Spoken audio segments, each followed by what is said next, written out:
എല്ലാവരും തളർന്നു കിടക്കട്ടെ ചെറിയമ്മേ, പക്ഷേ നമ്മൾ ഇത് ആഘോഷിക്കും. നമുക്ക് ഒരു പണി കൊടുക്കാം.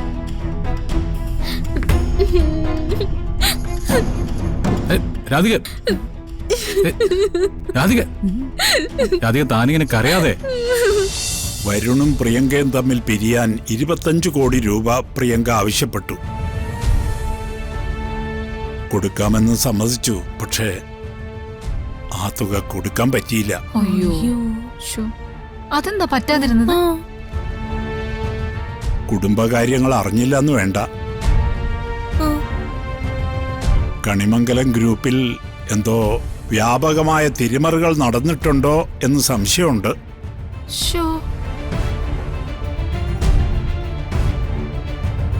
കമ്പനി അല്പം പ്രതിസന്ധിയിലാണ്.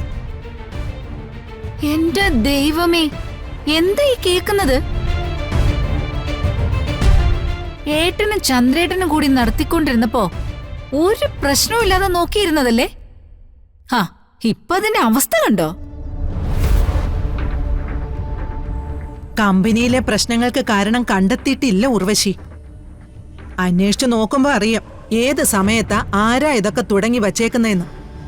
ഇതത്ര നല്ല കാര്യമല്ല കേട്ടോ മുത്തശ്ശി.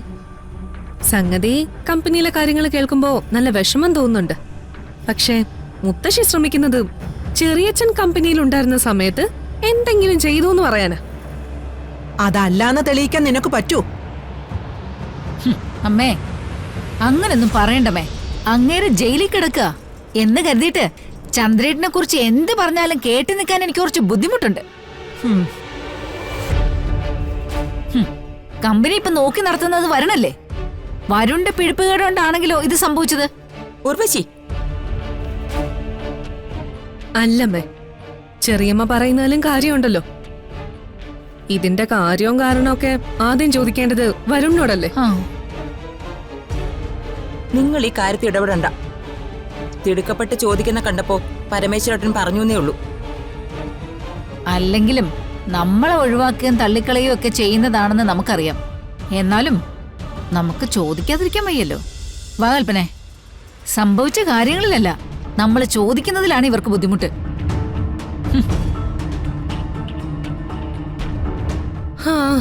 എന്തായാലും എല്ലാം കൂടെ തകർന്നു പോവാതിരിക്കാൻ നോക്കിക്കോ. അത്രേ എനിക്ക് പറയാനുള്ളൂ. ദുഷ്ടകള് എല്ലാം അറിഞ്ഞിട്ട് തന്നെയാ വന്ന് കയറിയത്. പരമേശ്വരൻ വന്നപ്പോ മുതല് ഏതെങ്കിലും കർട്ടന്റെ മറവിലുണ്ടാവും ഈ ദുർഭൂതങ്ങൾ രണ്ടെണ്ണം. അതിൽ സംശയമൊന്നും വേണ്ടമ്മേ. ഈ കുടുംബത്തിലുള്ളവർക്ക് ആർക്ക് എന്ത് സംഭവിച്ചാലും അതിൽ സന്തോഷിക്കുന്ന 2 പേരുണ്ടാകും, കൽപ്പനയും ഉർവശിയും. അവർക്ക് ആഘോഷിക്കാനുള്ള ദിവസങ്ങളാ മുമ്പിൽ വന്നിരിക്കുന്നത്. പരാജയം വന്നാൽ കഴിവുകേട് മറ്റാരുടെയും തലയിൽ ഞാൻ ഇടില്ല. ഞാൻ തന്നെ ഏറ്റെടുത്തോളാം. ആദ്യം നിന്റെ മനസ്സൊന്ന് സ്വസ്ഥമാവട്ടെ. നീ വിചാരിച്ച പരിഹാരങ്ങൾ കണ്ടെത്താൻ പറ്റും.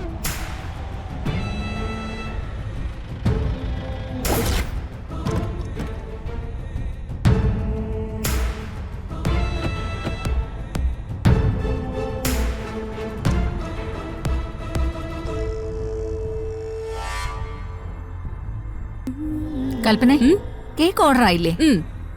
കേക്ക് കുറച്ച് കഴിയുമ്പോ എത്തും ചെറിയമ്മേ.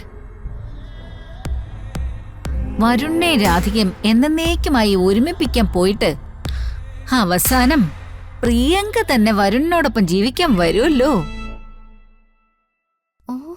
ഒരു കേക്ക് മുറിച്ചതൊന്നും ആഘോഷിച്ചില്ലെങ്കിൽ പിന്നെ എന്തിനു കൊള്ളാം? എല്ലാവരും തളർന്നു കിടക്കട്ടെ ചെറിയമ്മേ, പക്ഷേ നമ്മൾ ഇത് ആഘോഷിക്കും. നമുക്ക് ഒരു പണി കൊടുക്കാം.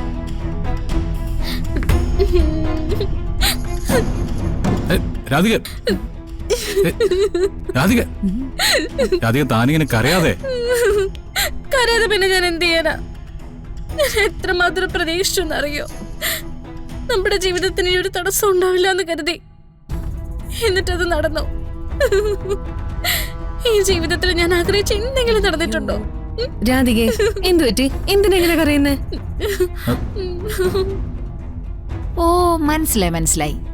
കാശ് കൊടുത്ത് പ്രിയങ്കയെ ഒഴിവാക്കാൻ തീരുമാനിച്ചു പോയെങ്കിലും അനുജത്തിയോട് അങ്ങനെ ചെയ്തതില് രാധികയ്ക്ക് ഭയങ്കര സങ്കടം കാണും അല്ലേ? അതല്ല ചെറിയമ്മേ, പ്രിയങ്കയ്ക്ക് പണം കൊടുക്കാൻ പറ്റിയില്ല. അയ്യോ, എന്തു പറ്റി? പണം ഏട്ടൻ അറേഞ്ച് ചെയ്തതാണല്ലോ. വരുൺ, നീ കാര്യം എന്താണെന്ന് പറ. രാധികയുടെ കരച്ചിൽ കണ്ടിട്ട് സഹിക്കാൻ പറ്റുന്നില്ല. കൃത്യസമയത്ത് പണം കിട്ടാത്തതുകൊണ്ട് പ്രിയങ്കി മുത്തശ്ശി എഴുന്നേറ്റ് പോയി. ഇനി ഒരിക്കലും അവരിങ്ങനെ ഒരു കോംപ്രമൈസിന് തയ്യാറാവില്ലെന്നും പറഞ്ഞു. ഇനി അവർ കോടതിയിൽ പോയി നിലപാട് ഘടിപ്പിച്ചാല് രാധിക ഞാനും എന്നേക്കുമായിട്ട് പിരിയേണ്ടി വരും. എന്റെ ദൈവമേ, എന്തൊക്കെയാ ഞാൻ ഈ കേക്കുന്നേ? ഉം. കൽപ്പനെ, നേട്ടം നേരത്തെ തളർന്നു കയറി വന്നപ്പോ ഞാൻ പറഞ്ഞില്ലേ എന്തോ കുഴപ്പമുണ്ടെന്ന്? ആ ശരിയാ. ഇനി കണിമംഗലത്ത് എനിക്ക് സ്ഥാനമില്ല, വരുണ്ട ജീവിതത്തിൽ സ്ഥാനമില്ല. ഞാൻ ഇവിടെ നിന്ന് ഇറങ്ങി പോകേണ്ടി വരും ഏട്ടത്തി, ഇല്ലെങ്കിൽ ചാവേണ്ടി വരും. ശേ, നീ അങ്ങനൊന്നും പറയല്ലേ. ഇതല്ല, ഇതിലും വലിയ പ്രശ്നങ്ങൾ ഉണ്ടായാലും അത് അച്ഛനും വരുണും ചേർന്ന് പരിഹരിക്കില്ലേ? വരുണേ, നിങ്ങൾ അച്ഛന്റെ അടുത്തേക്ക് ചെല്ല്. അച്ഛനെ വയ്യാതിരിക്കുക. അച്ഛനെന്താ? ഹാർട്ട് പ്രോബ്ലം ഉള്ള ആളല്ലേ. ഇങ്ങനെയുള്ള വാർത്തകളൊക്കെ കേട്ടാ താങ്ങാൻ പറ്റുമോ? നീ ഒന്ന് ചെല്ല് വരുൺ. അമ്മേ, മോളെ, ആഗ്രഹിച്ചതൊന്നും നടന്നില്ലല്ലേ? അച്ഛൻ വന്ന് പറഞ്ഞു. അച്ഛനും അതിന്റെ സങ്കടത്തിൽ കിടക്കുവാ. മുത്തശ്ശി, നമ്മൾ പലതും ആഗ്രഹിക്കും, പക്ഷേ ദൈവത്തിന്റെ തീരുമാനങ്ങൾ വേറെ പലതും ആയിരിക്കും. എന്ത് ചെയ്യാനാടാ? ഞാനൊന്ന് അച്ഛനെ കണ്ടിട്ട് വരാം. വരുൺ, അച്ഛാ,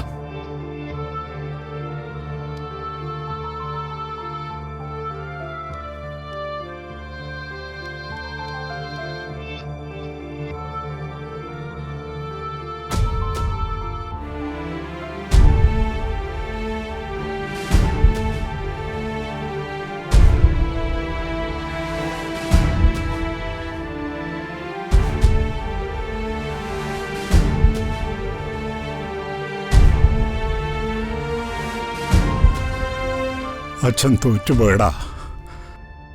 എല്ലാവരും കൂടി അച്ഛനെ തോൽപ്പിച്ചു.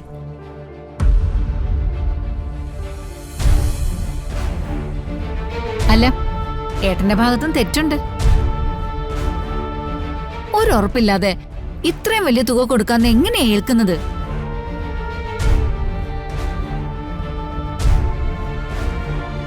സുകുമാരി മുത്തശ്ശിയുടെ കാര്യമായതുകൊണ്ട് ഒന്നും ഞാൻ പറയാം. ആ, ഇനി അവർ ഈ പ്രശ്നം വിടില്ല.